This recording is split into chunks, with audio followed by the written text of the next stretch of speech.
Bağımlı olduğumuz her neyse ondan 40 yıl boyunca kurtulsak bile bağımlı olan insan tekrar çok kolay bir şekilde bağımlı olma potansiyeline sahip.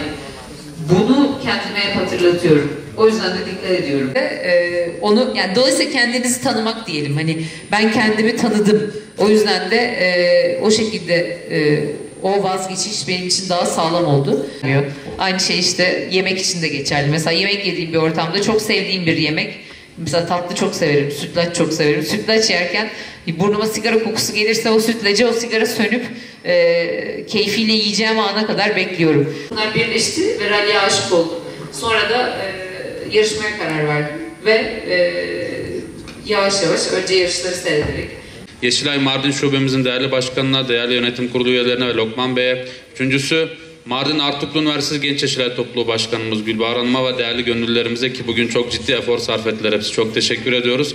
Yeşilay haftanız kutlu olsun diyoruz. Yeşilay Mardin Şubesi'ni izlemeye devam edin. Yeşilay izlemeye devam edin. Saygılar. Hoşçakalın. Efendim biliyorsunuz 1 Mart ile 7 Mart arasında Yeşilay Haftası her yıl kutlanmaktadır. Büyük bir coşkuyla kutlanmaktadır ve şu an 100'ü aşkın Yeşilay Şubesi Türkiye'nin değişik yerlerinde büyük bir coşkuyla kutlanmaktadır. Burada amaç bir farkındalık oluşturabilmek, zararlı alışkanlıklar ve bağımlılıklarla ilgili bir farkındalık oluşturabilmek, bir dikkati çekme amacındayız. Burada hedef gençlerimizin sağlıklı bir geleceğe sahip olmasını temin edebilmek.